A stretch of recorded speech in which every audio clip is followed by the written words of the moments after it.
Assalomu alaykum hammaga. Ovozim yaxshi eshitilyaptimi?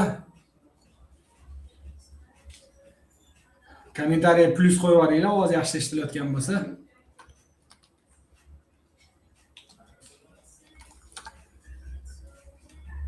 Sekin boshlaymiz. Bugungi mavzuyimizning nomi kruiz.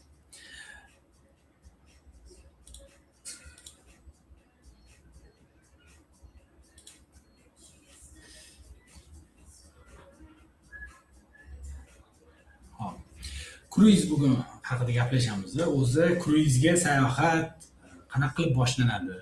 Nimalarga e'tibor berish kerak? Umuman o'zi kruiz xavflimi, xavfsizmi? Shu joylarni ham yaxshilab gaplashib o'tamiz. Hammani qiziqtiradigan savollar bor, ko'ngli aynishi bor. Halol kruizlar bormi? Yoki-da o'zi kruiz tanlaganda nimalarga e'tibor berish kerak? Juda ham chuqur o'rganish qilganimdan keyin bitta narsani tushundim. Juda savollar ko'p ekan, maksimal foydali o'tishini ta'minlash uchun zo'r informatsiyani yig'ib qo'ydim. Tayyorlaninglar. Popkorn, choy va boshqa narsalarni olsanglar maza qilib bugun ma'lumot olasizlar. Kelinglar boshlaymiz. Eng asosiysi kruiz bu faqatgina passiv dam olish emas, u basseyn bo'yida yotib dam oladigan sayohat emas. Bu dinamika, tez o'zgaruvchanlik va lokatsiyalarni ko'pini ko'rish maqsadida ko'pchilik kruiz xarid qilishadi. Sababi kruiz bir nechta shaharni qamrab oladi bitta sayohatda. Misol uchun kruizga Turkiyadan o'tirsangiz, Turkiyaning qaysi shahridan keyingi shahriga shahar yuradi kruiz. Kruiz kunduzi turadi joyida, kechasi harakatlanadi uxlayotgan paytingiz. Har kuni yangi shaharni tomosha qilish imkoniyati bo'ladi sizda. Bu juda ham zo'r narsa, chunki bir kun yurgansiz Istanbulda, bir kun yurgansiz misol Gretsiyadasiz, bir kun yurgansiz Ispaniyadasiz. Mana shunaqa qilib yurasiz. Juda qiziq, har xil atmosferani ko'rib borasiz. Aynan hozirgi zamonda tez zerikib qolamiz.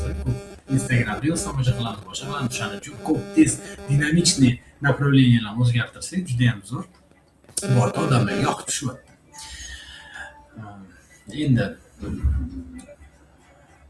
eng zo'r joyi har xil davlatga ko'chib o'tganingizda har gal chemodanni yig'ishtirib, chemodaningizni yangi mehmonxonada, yangi shaharda, ya'ni ochish shart emas. Bir marta chemodaningizni ochasiz, hamma narsani ilib qo'yasiz. Har doim har xil shahardasiz. Eng zo'r narsa shu haqida ham mana aytib ketilgan. Prezentatsiyamizni yarmi rus tilida, yarmi o'zbek tilida, chunki ma'lumot har xil bo'lganiga tarjima qila olgan tarjima qildim, tarjima qila olmaganni shundoq qo'ydim. Kelinglar miflar haqida gaplashamiz.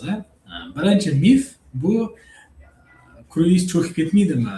O'sha Titanikka o'xshab, Titanik ham kruizni layner bo'lgan. Titanikka o'xshab ikkiga sinib mana shu cho'kib ketish ehtimoli bormi, yo'qmi degan xavf-xatar bor. Ko'pchilik shunaqa bor, his yo'q. Haqiqatda bo'lsa, UNESCO tadqiqotiga asosan eng xavfsiz dam olish turi bu kruiz laynerda dam olish hisoblanadi. Hamma narsa o'ylangan. Hozirgi zamonda sputniklar bor, radarlar bor, boshqa bor. Misol havo o'zgarishini sekundda bilinadi. Qayerda o'zgarishi, nima qilinishi. O'shanga unaqa muammo yo'q.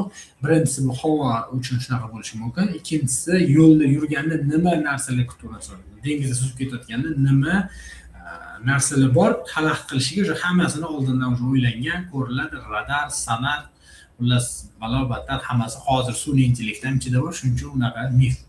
Ikkinchisi, kruiz faqat pensionerlar uchun degan mif bor. Haqiqat o'zi yoshlar uchun o'zi aslida kruiz. Chunki zamonaviy laynerlarda shu bolalar hududlari bor, akvaparklar bor, kinoteatrlar bor, diskotekasi ham bor, restoran xilma-xili bor, bowling bor, игровой zona bor, bilyard, tennis, hamma nima tasavvur qilasiz, hamma narsa bor. Tennis, nastolniy, tennis, katta tennisi ham bor, futbolning polalarigacha ham bor, maza qilib o'ynab, basketbol, hamma narsa bor, shuning uchun maza qilasizlar. Endi yana bitta mif bor, kemada zerikarli nima qilasan deb aytishadi, bitta joyga qamalib qolgansan deb. Lekin haqiqatda oladigan bo'lsak, bu kruiz layner bu tushunishlik uchun Chilonzordagi joy butun Chilonzor sizlar bilan ketyapti-da, juda katta hudud. 6000 ta 10 mingtagacha shu passajir olib aylantiradi. Endi bu dahshat sifra. O'shanga juda ham hududi katta. Так что maza qilib davolanadi, zerikib qolish yo'q. Aytganimdek juda ko'p narsalar bor. Teatrlar ham bo'ladi, o'zidan o'zi vaqt keladi, pianino chalib o'tiradi, har xil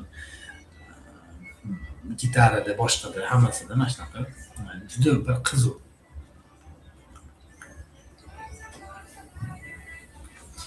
Endi kruizni ham har xillari bor. Standart kruizlar bor, premium va lyuks kruizlar ham bor.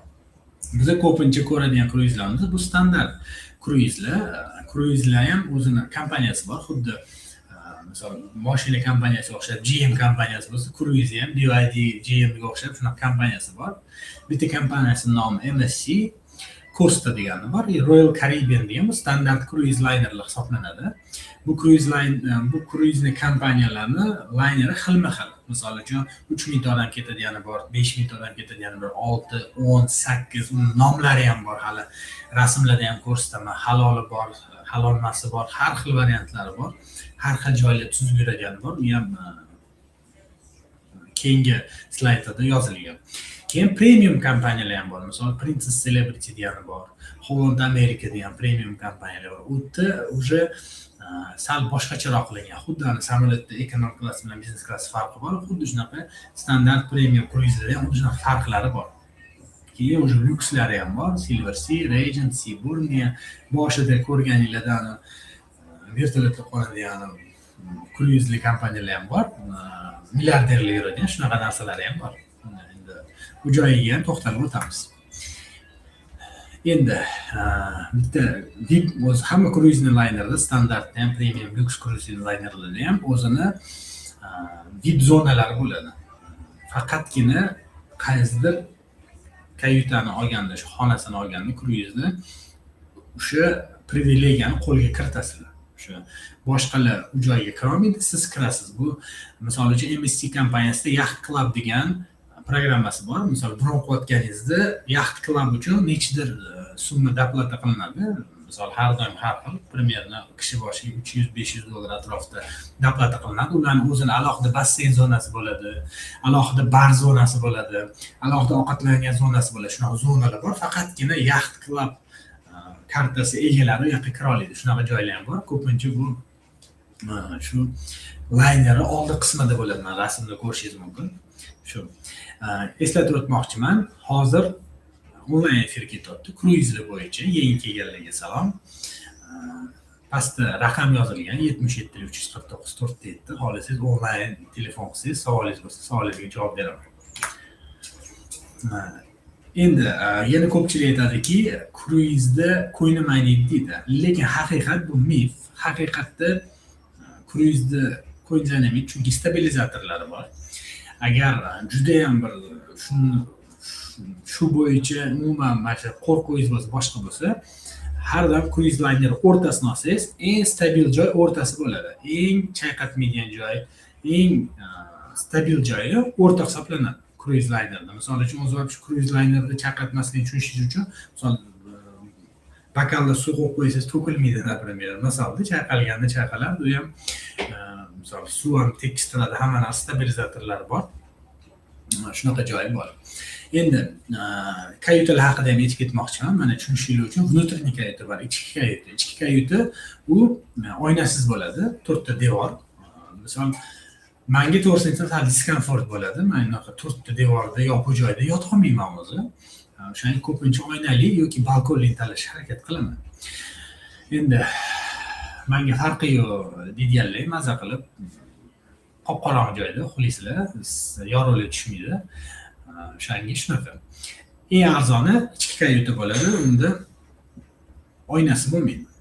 Endi oynali kayutalar bor. Oynali ham qanaqa sizlar o'ylayotganingizda uyda to'rtburchak oynalar emas, dumaloq oynachasi bo'ladi. Uni ham oynachasi ham shu misol uyda turadigan kichkina o'zingizga qaraydigan oynachaga o'xshagan oynasi dumaloq bo'ladi. Bir xillarda sal boshqacharoq formada bo'ladi. Lekin bu oynalikni maza qilib dengiz tomosha qilaman deb o'ylasanglar ham ozgina xatoga yo'l qo'yishlar mumkin, chunki oyni terlab ozgina shu suv yoki dengizdan tuz hisobiga xiralashib qolib vid yopib qo'yishi mumkin. Shu oynani oldim, bo'ldi, dengizni ko'rib ketaman degan gap emas, xira bo'lib qolishi ham mumkin. Shuni ham e'tiborga olaylik. Eng zo'ri balkonli. Men o'z kruizga chiqqanda balkonlini olishga harakat qilaman. To'g'ri, ichkariga nisbatan 2 barobar qimmat, lekin puliga arziydi. Balkonda maza qilib birinchi o'rinda quyosh botishini tomosha qilasizlar. Juda romantik atmosfera bo'ladi. Dengiz, qizil quyosh nuri maza qilasizlar. O'shanga juda maslahat beraman. Balkonini olish. Ikkinchi o'rinda shu dengizni maza tomosha qilasizlar. Xohlagan payt chiqib, all inclusive dengiz bor. Endi eng asosiy qoidasi bor, logistika qoidasi. Qachon kruiz misol uchun mana bugun 3-iyun bo'lsa, 4-iyunda kruizingiz qo'zg'alib ketadi. Har doim kruiz boshlanishidan bir kun oldin uchib borish kerak. Nima sabab desanglar bo'ladi? Mana yaqinda ko'plar eshitgan bo'lsa, ko'rgan bo'lsa kerak. Centromer aviakompaniyasi, Qanot Sharq aviakompaniyasi reyslari 1 sutkaga ham zadershka bo'ldi. Odamlar 1 sutka aeroportda qolib ketgan holatlari ham bo'ldi. O'shaning uchun shunaqa holat bo'lmasligi uchun kruiz hech kimni kutmaydi. Shu uchun har doim kruizga bir kun oldin bilet olib borishlar tavsiya qilinadi, chunki samolyotingiz surilib qolishi mumkin, nimadir force major bo'lsa, kruizga bemalol ulgurasiz. Shuning uchun bizning tavsiyamiz bir kun oldin boring. O'sha yerda kruizga, laynerga yaqinroq mehmonxonada qoling va ertasi kuni kruizga boring. Men o'zim ham oxirgi marta shu Abu Dabidan qo'zg'aladigan kruizga chiqqanman. Bu yerda mana shu rasmini ham qo'yganman. O'sha kruizning layneri вообще zo'r. Shu kruizni laynerga bir kun oldin borganman. Dubayda qolganman. Ertalab vaqtli mashinaga o'tirib, kruiz laynerga borib, pasadka qilganman.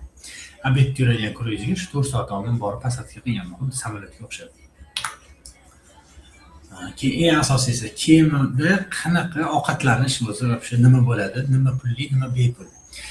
Eng bepuli shvedskiy stol bo'ladi. Uni aslida bufet restorani bo'ladi. Xuddi Antaliyada yoki Misrdagi gostinitsalarda bo'ladigan bufet deyiladi. Umumiy shvedskiy stol, hamma narsa bor, hamma kirib ovqatlanadigan joy bo'ladi.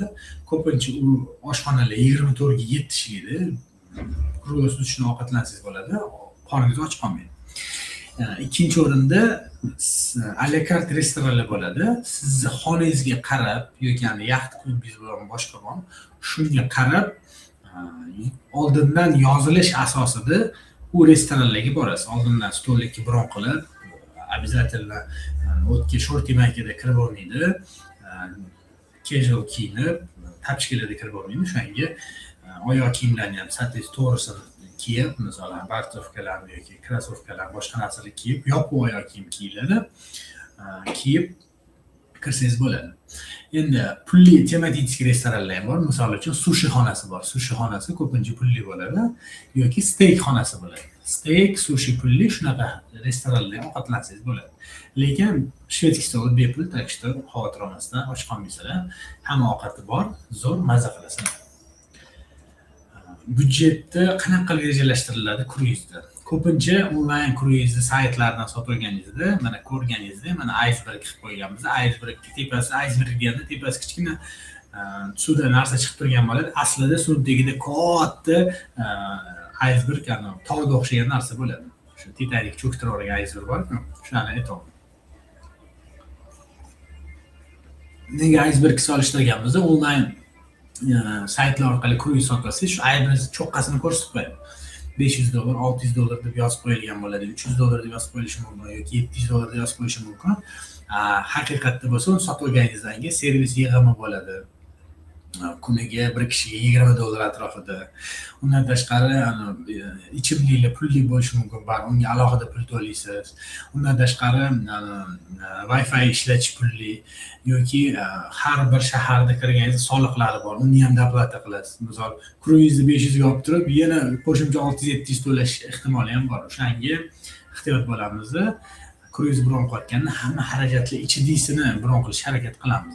Agar ichkilik kerak bo'ladigan bo'lsa kruizni surf uchun tarifini olmoqchi bo'lsanglar, uni ham oldindan xarid qilishingiz kerak o'sha. Agar kerak emas deydigan bo'lsanglar, mana misol uchun har xil servis, yig'im, keyin choy-chaqa puli bor kruizda обязательно. Shunaqa pullarni oldindan to'lab bron qilyapsizlar. Buni o'zi umuman turagentstvolar bron qilganda biz hamma xarajatlarni ichiga qilib bron qilamiz-da. Ko'pincha onlayn saytlarda har xil agregator saytlarda, misol Googledan qidirganingizda u yerda shunday kruiz o'zini narxi bo'ladi. Endi qo'shimcha badallari ham tushib qolishingiz mumkin. Shunga ehtiyot bo'lamiz. Endi to'rtta sizlarga shu tajribamni kelib chiqib lifehacklarni o'rgatib ketmoqchiman. Birinchi o'rinda обязательно agar Wi-Fi yo'q bo'lsa yoki esim olmagan bo'lsanglar, telefoningizda samolyot rejimini yoqib qo'yamiz. Sababi roaming ishlab ketib dahshat pul yechib tashlaydi kruiz kompaniyada. Kruizga chiqqaningizda именно esim olganingizda ham boradigan har bitta shaharingizni qo'shib chiqishingiz kerak. Ana o'shanda muammo bo'lmaydi bir-biriga o'tganda. Ikkinchi asosiy lifehack bu kichkina magnitchalar olsanglar, вообще zo'r bo'ladi. Sababi kayutada yashaydigan shu xonangizda devorlar temirdan bo'ladi. O'shaning uchun например, veshelkalar kam bo'lishi mumkin. Veshelka o'rniga misol kupalingni quritish uchun yoki shortinglarni quritish uchun shuni magnit bilan yopishtirib qo'ysanglar, balkoningizda ham boshqa joyda ham yoki kayutani ichida ham bemalol turadi. Magnit juda ham zo'r ish beradi, shuning uchun bir ko'ringlar. Undan tashqari rozetka muammosi bor. Ko'p kruiz laynerlarda yevropeyskiy rozetka bo'ladi, 3 talik. O'shanga har doim perxodniklar olaydi. Keyin yana bitta narsa bor. Misol ko'yin aynisi agar eng zo'r narsa bu yashil olma hisoblanadi. O'shani tishlaganda yuzni bujib aytirib yashil olma bo'ladi. Shunaqa olma hisoblanadi. Keyingisiga o'tamiz.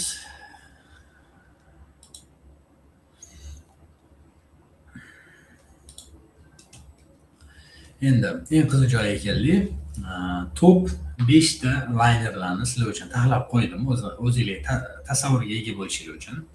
Birinchi o'rinda Icon of the Seas, amerikanskiy laynerlardan bittasi, eng zo'ridan. MSC World Europe degani bor, mana shunga men chiqqanman. Abu Dabida. Keyin mana halol kruiz, Arroyo degan kruizimiz bor. Sun Princess va молодежный 18+ Scarlet Lady degan kruizimiz ham bor. Bu Virgin kompaniyasiga tegishli. Richard Branson degan milliarder odam bor Amerikada. Elon Musk'lar og'aynisi, o'sha odamga tegishli kompaniya. Bu yerda 18+ bolalar yo'q. Anaqa tungi klublar, hamma narsa ichida bor. Bu kruizni, buni ham haqida hali to'xtalib o'tamiz. Mana Arroyo kruizini ko'rinishi bu. Bu halol konsepsiyada ishlaydi. Kruizda o'zi umuman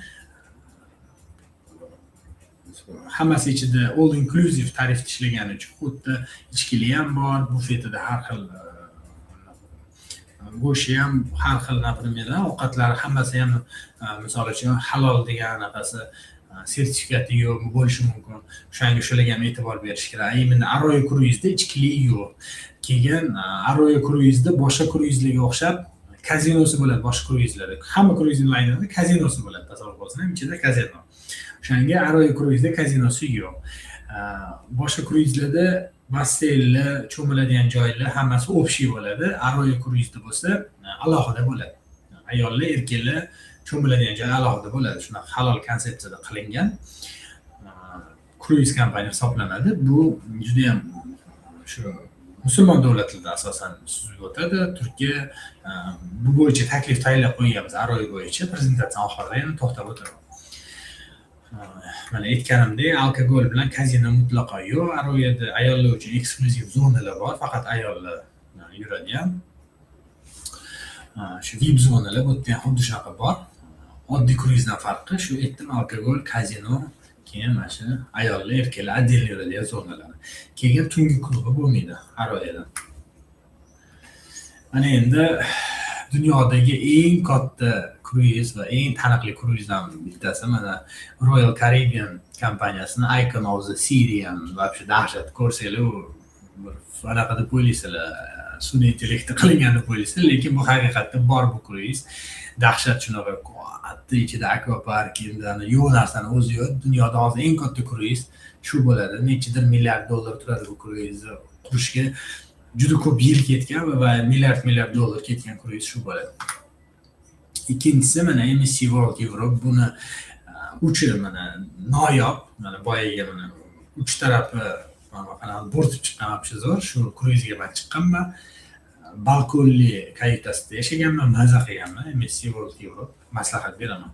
Yangi kruiz 2023-yil adashmasam, hali obkatkadan chiqmagan deydi. Sun Princess mana kruizi. Shishali, futuristический qilingan, вообще bu ham необычный kruiz. Ko'rsangiz bo'ladi, katta. Hamma yo'q narsani o'zi yo'q bunda ham. Endi aytganimdek, Scarlet Lady shu Virgin kompaniyasiga tegishli 18+ kruiz kompaniyasi mana qip-qizil noyob bir lokatsiyalarda suzadi. Maza qilib mana shu kruizda kattalar dam olib kelsa bo'ladi. Juda ham obstanovka romantikniy qilingan, tungi klublari bor. Hamma shu bayramona kayfiyatda o'tda dam olishadi kattalar uchun aslında. Endi kruiz bo'yicha, kruizda qatlarga o'zi borsa bo'ladi. Mana yer shari bo'yicha bo'lib chiqqanman. Birinchisi mana Qizil dengizda va Persiyskiy zaliv shu Abu Dhabi, Dubay, shu Qatar, shu mamlakatlar boy ichida kruiz kompaniyalar tashkil qilingan. Shu yerda ham suzsa bo'ladi. Maslahat beraman. Bizga eng yaqini shu Abu Dhabi, Dubaydagi kruizlar bor. 3,5 soatda uchib borasizlar, bemalol sayohat qilaverasizlar. Keyin Osiyo tomonda kruiz qilsanglar bo'ladi. Misol uchun Shanxay, Tokio, boshqa Osiyo davlatlarida mana Spectrum of the Seas degan katta kruiz linerda sayohat qilsanglar bo'ladi. Misol men o'zim Yaponiyaga bormoqchiman. Yaponiyaga borishga tur paketlar, keyin uchib borish juda ham qimmat. Shunga o'ylayotganim, qaysidir Xitoy shahrida kruiz olib, Yaponiyani ham birato'la bahonni ko'rib kelmoqchiman. Shunaqa layfhack qilmoqchiman. Sizlarga maslahat beraman. Keyin o'zi klassik kruizlarimiz bor. O'rta Yer dengizida u Yevropa mamlakatlari, Italiya, Ispaniya, Fransiya davlatlari, shu Yevropeyskiy davlatlarni borib, Gretsiya misol borib ko'rib kelsangiz bo'ladi. Bir marta kruizga borganda bir nechta shaharni ko'rasiz, maza qilib, arzongina dam olib kelasiz. Shu Yevropada gastinisalar qimmat, kruiz arzon. Shu aytganimizdek, mana maxsus takliflarni tayyorlab qo'yganmiz.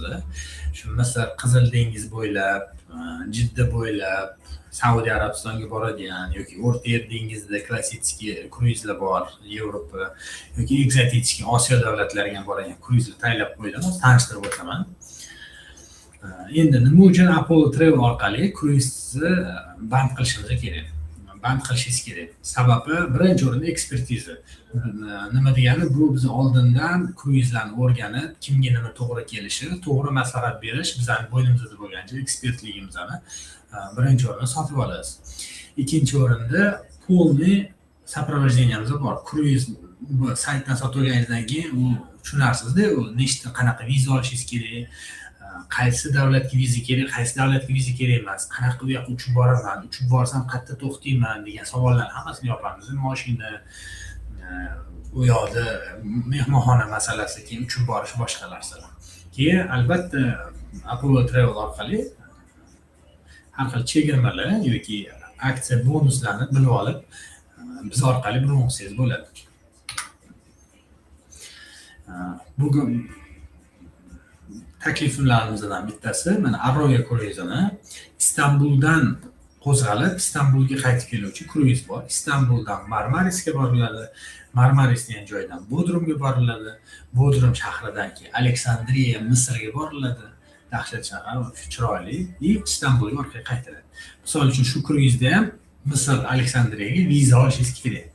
Shu agar bilmasdan onlayn olib qo'ysangiz, bu narsani kruizga sizni chiqarmaydi kruizga. Aytadi, uzr deydi, viza kerak ekan sizga. Chiqarmay qolish holati ham bor. Endi shu sal keyin asab buziladi. Mana zo'r kruiz bu. Toshkentdan Istanbulga uchiramiz klientlarimizni. Iloji boricha 3 kun oldin uchirib, birinchi Istanbulni aylantiramiz, keyin kruiz kunda kruizga chiqib ketishadi, aylanishadi, keyin qaytib kelishgandan keyin kechki reys olamiz. Istanbulda ovqatlanib, ozgina aylanib ko'rib, keyin Toshkentga qaytib kelishadi. Shunaqa tur paket qilib qilamiz. Kishi boshiga $900 chiqyapti. Bunaqa zo'r kruizda dam olish. $900 bu yotog'ingiz ham bor, ovqatingiz ham bor, hamma narsa bor. O'shanga juda ham zo'r narxda deb o'ylayman. Kruiz bo'yicha onlayn efirimiz nihoyasiga yetdi. Chunki vaqtimiz chegaralangan. Endi bo'lsa savollarga o'tamiz. Savollar tayyorlab qo'yishgan ekan, birma-bir savollarga javob beramiz kommentariyaga yozilganda. Bir chekkadan boshlaymiz.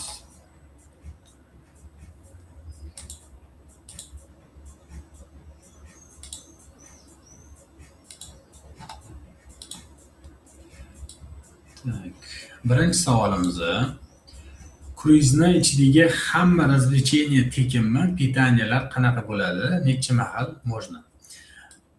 Zo'r savol bo'pti. Kruizni ichidagi развлечениyalar deyarli hammasi tekin.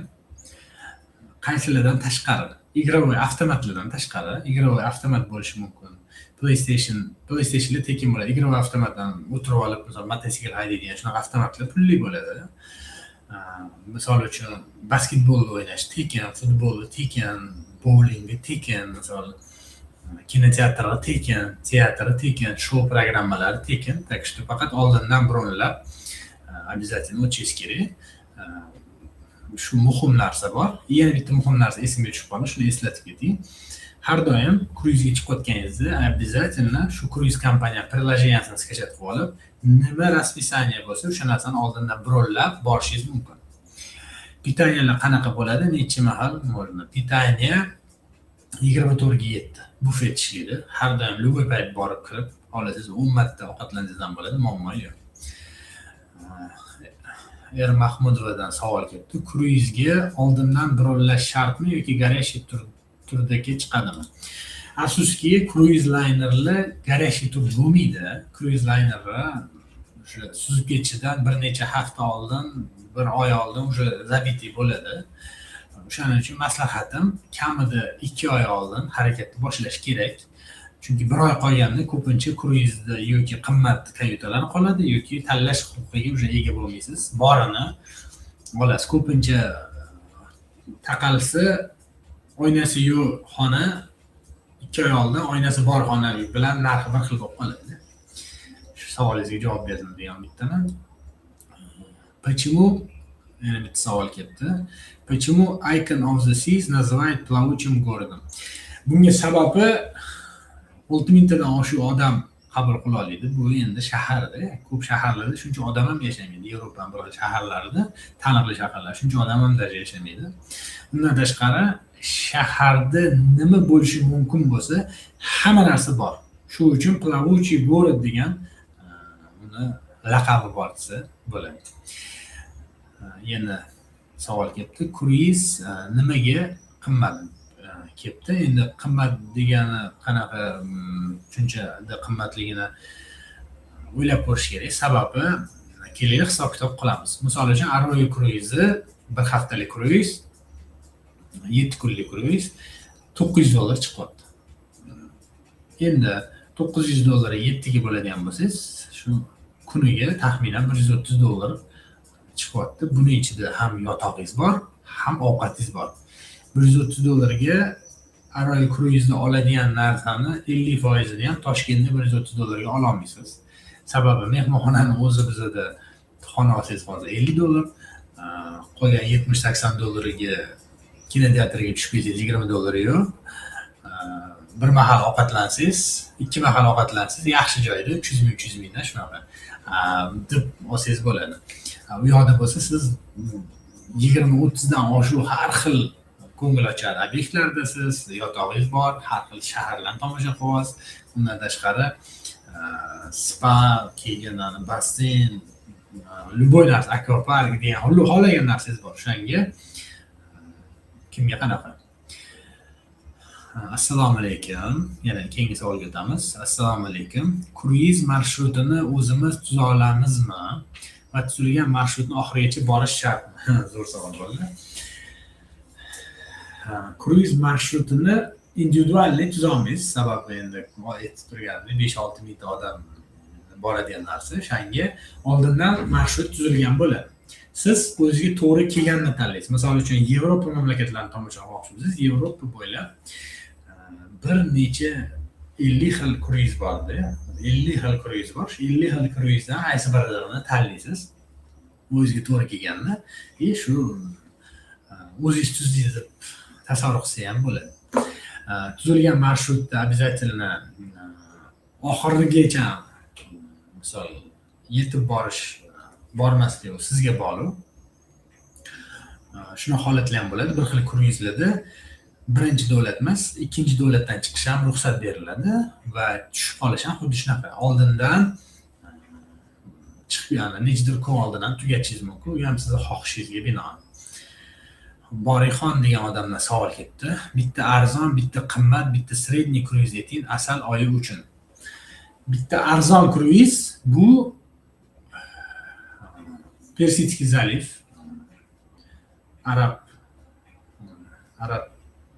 qo'ltig'i deyiladi. Xullas o'zbek tilida shu islomlar nomini bo'g'ozi deydimi. Xullas Persiyskiy zalivda arzon kruiz o'sha 3 kundan 7 kungacha kruizlar bor. Maza qilib asal oyiga borsangiz bo'ladi. Bu birinchi variant. Sredniy kruizlar, Turkiyadan qo'zg'aladigan kruizlar bor, sredniy va Turkiyani o'zida bezviza shaharlariga boradigan kruiz bor, keyin Yevropaga chiqib ketadigan shaharlar ham bor. Endi qimmat kruizga keladigan bo'lsak, O'zbekiston sharoiti uchun hozir aytamiz-da. Qimmat kruiz bu Yevropeyskiy kruizlarni misol qilsak bo'ladi. O'shani zo'r kорабльda Yevropani aylanadigan kruizni misol qilsak bo'ladi. Va Osiyo davlatlarini ham ko'radigan kruizni ham sredniy kruizga kirgizamiz.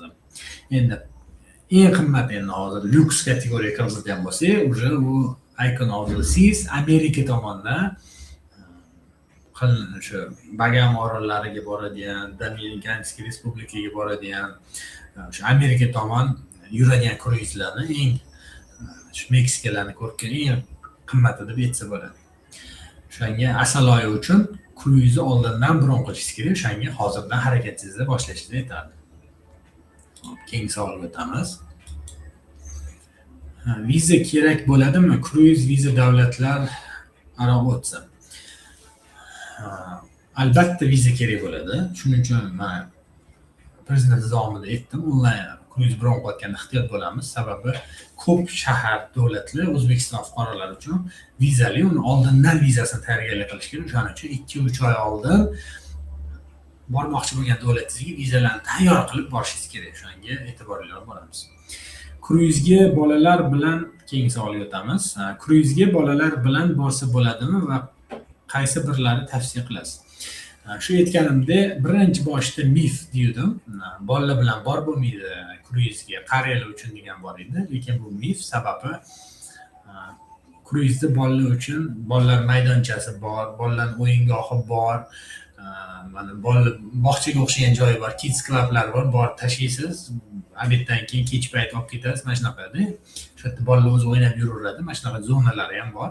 O'shanga bolalar uchun ham mazza, semeyniy dam olish uchun, chunki yo'qolib qolmaydi. Shu bitta kruiz kemani ichida bo'ladi. Misol, bemalol ona bola yoki oilaviy ota bola bo'lib bemalol yuraverasizlar. O'shanga juda ham zo'r oilaviy dam olish uchun. Har xil shaharlarni ham ko'rasizlar va maza qilasizlar.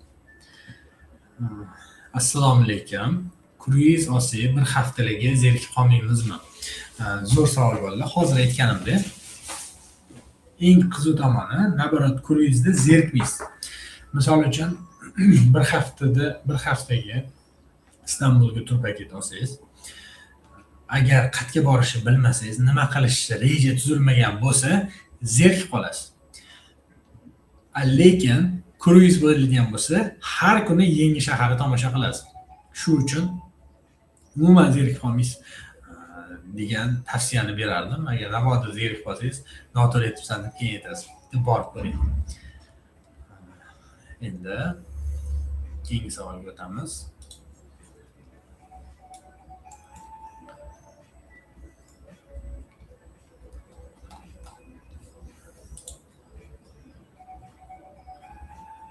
Instagramni qaradim. Instagramda savolim qolmabdi. Mana Asliddindan savol keldi. Agar agent birinchi marta kruiz sotayotgan bo'lsa, yuqori konversiya uchun turistga berilishi kerak bo'lgan 3 ta asosiy argument qaysilar? Qo'ying. Bu yo'g'i mutaxassislik bu savollar bo'lib ketdi. Birinchi beradigan argumentingiz aytganimdek, hozirgi zamonda odamlar tez zerikib qoldi. Har kuni uyg'onganingizda yangi shaharni ko'rmoqchi bo'lsangiz, ovqatdan muammo bo'lishini xohlasangiz, muammo bo'lmasligini xohlasangiz, undan tashqari tejamkor ko'p shahar ko'rishni qo'lga kiritmoqchi bo'lsangiz, kruizni olishni maslahat beraman desangiz bo'ladi. Oddiy misol, Yevropaga borib bir nechta shahar aylanaman desangiz, dahshat ko'p pul ketib qoladi. Mashinada yursangiz, tankas balon pul, benzini ham balon pul. Mehmonxonalar vaqti yaqinlashib bo'lmaydi. 200-300 dollar kuniga oddiy 3 yildizli mehmonxona shunaqa bo'ladi. O'shanga eng asosiysi puldan yutasiz, vaqtdan yutasiz, asabingiz ketmaydi. Uchinchisi, har kuni yangi shahar tomosha qilasiz. Siz uchun o'sha hamma sharoit qilib bo'lingan. Mana shu 3 ta argumentni ushlab olsangiz bo'ladi. Keyin kruizda eng zo'ri juda zo'r networking ham bo'ladi. Odamlar bir-biri bilan tanishadi, gaplashadi. Hamma har xil shahardan juda ham qiziq. Savolingizga javob olgan deb oldingiz deb o'ylaymiz. Kruizda yurganda ko'pchilikda ko'ngil aynish kelib chiqishi bo'ladi. Qanchalik sezilarli bu narsa kruizda. Shu aytib o'tganimdek, kruizda o'zi ko'ngil aynish boshqa juda bu bitta miflardan bittasi. Sababi hozirgi zamonaviy kruiz laynerlarda hammasida stabilizatori bor. Stabilizator shu chayqalishni oldini oladi. Uni juda slishkim katta, чтобы chayqalib, qanaqadir sezilarli chayqalishga slishkim katta hisoblanadi. O'shaning uchun ko'ngil o'zi aynimaydi. Endi bir xil odamlar samog'nasheniya qilib, ko'ngli aynib qolishi mumkin. O'sha payt eng zo'r qutqaradigan narsa birinchidan o'zi kruiz laynerga chiqqaningizda o'zi dorisi bor, dori beradi. Ikkinchidan eng zo'ri yashil olma bo'ladi. Shu yuzni tishlaganda bujum etib yuboradigan yashil olma bo'ladi. Keyingi savolga o'tamiz. Assalomu alaykum, yaxshimisiz? O'zingiz ham tuzumisiz? Keyingi oyga kruiz ota-onamga podarka qilmoqchi edim. Qayerlarni maslahat berasiz? Javob uchun rahmat. Ota-onangizni jo'natmoqchi bo'lsangiz, albatta arab mamlakatlarida yuradigan kruiz laynerni maslahat bergan bo'lardim, birinchisi. Ikkinchisi, Turkiyadan qo'zg'aladigan bir necha xil kruiz laynerlar bor. Buning uchun bizga aloqaga chiqsangiz, albatta sizga keraklisini topib tuzib beramiz programmasini. Shularning ikkitasini maslahat berardim. Vizasiz davlatli bo'ladi, maza qilib aylanib kelishadi. Sobirjon akadan savol keldi. Kruizga bormoqchi bo'lgan odamga nima muhim maslahat bera olasiz ekspert sifatida? Shu prezentatsiyam boshrog'ida bilsangiz agar juda ham ko'p life hacklar aytib ketdim. Siz uchun yana qaytarib ketaman muammoga. Eng asosiysi xona tanlashda birinchi life hack, xona tanlashga e'tibor bering. Iloji bo'lsa har doim balkonli xona tanlang. Oynali xona tanlasangiz tellab qoladi, ko'rinmay qoladi ish bilan. Oynasiz xonasi bor, ehtiyot bo'lamiz, uni tanlab qo'ymang. Birinchi maslahatim shu. Ikkinchi maslahatim, обязательно kruiz boshlanishidan bir kun oldin yetib boring. Bu ikkinchi maslahatim bo'ladi. Uchinchi maslahatim, albatta eSIM oling. Telefon kerak bo'lib qoladi, chunki o'sha eSIMni ishlatasiz. Wi-Fi har doim ham hamma yoqda ham bo'lmaydi, hamma yoqda ham tekin emas shunga. Keyingi maslahatim, обязательно zaryad qilib olish uchun trening, spetsialniy переходникlar oling.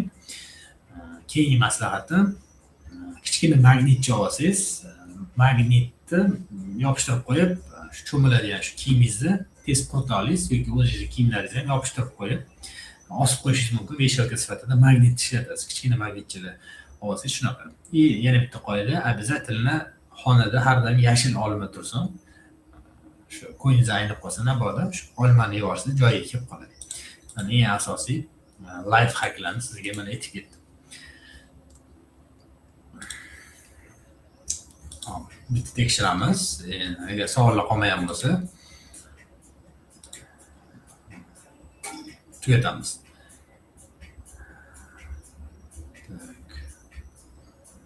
Tekshirdim. Kommentariylarni ham tekshirdik. Bo'ldi, yaxshi. Menimcha savol qolmadi degan umiddaman. Shunga e'tiboringiz uchun rahmat. Keyingi onlayn efirimizda qaysi mavzuda bo'lishini обязательно o'zingizlar tanlab olasizlar. O'shanga aktiv bo'linglar. Telegram kanalida e'lon qilib boramiz. Keyingisi adashmasam Turkiya, Antaliya bo'lgan, undan keyingisi Vyetnam bo'ldi. O'shanga обязательно qatnashinglar, savollarni oldindan tayyorlab qo'ysanglar juda ham zo'r bo'ladi. Hammaga xayr, salomat bo'linglar, sog' bo'linglar.